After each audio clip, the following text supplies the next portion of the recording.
I think in the early days of the disease, meaning doctors, didn't really know how to manage the condition. We thought of it as a severe viral pneumonia and not much else. We saw hypoxia, and we started giving essentially ventilators to people that really shouldn't have had them. In effect, we killed people iatrogenically with the ventilators. The other thing, we didn't really understand the sort of the immunological reaction that results in very, very severe pneumonia. So for instance, I think that the use of dexamethasone, which is a steroid that suppresses sort of an excessive immune response, has been sort of like it's really helped a ton with managing patients. I think so. In that sense, we've kind of learned much better how to manage patients with severe condition. And so that's part of the story. Part of the story about the decline in mortality is also that because we're testing more, we're identifying a lot more people with relatively mild cases. So I think there's some of that as well. So there's some selection going on, certainly. But I don't think that's all of it. I think it's partly, we actually are better at treating it.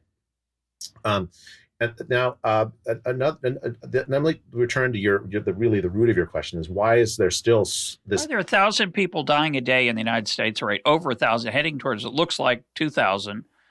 Who are these folks? So let me return to that. So I think, and this will be a good segue into the Great Barrington Declaration. I think the key thing for deciding whether a country or a state or a region has done well with the epidemic is that age distribution in deaths, because I think that's a function of policy, at least in part. Right. So a policy that seeks to protect people. Now, I don't know the full answer to your question about what distribution is of people living in multi-generation homes, nursing homes, and so on. I think nursing homes are a pretty substantial part of it, but also people, I think we see this like massive inequality in the United States and who gets infected and who dies from it. That's almost certainly, we're asking poor people to be essential and go expose themselves to the disease. Because they have to work. Yeah, they have to work.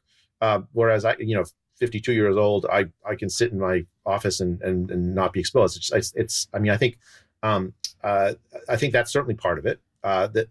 So I think, but these are policy decisions, not just medical facts. So a country that does well, a region that does well, protects the vulnerable. That's really the key thing. And that's a key idea behind the Great Barrington Declaration, is this idea of focused protection. We need to reorient our thinking about the disease to protect the vulnerable. At the same time, we haven't talked about this yet, but I think it's going to be really important when we talk about the economics of this. The lockdowns that we have engaged in, first the severe quarantines, and now the sort of the continuing lockdowns and the extensive set of lockdowns we're now currently reimposing. Those have been extremely damaging for the population at large, not just in terms of money, but in terms of health. We talk a lot about the evidence on that in a bit. I think it's overwhelming, and it's not just the United States. This has international consequences too. For basically, every poor person in every poor country on the face of the earth has been devastated by these lockdowns.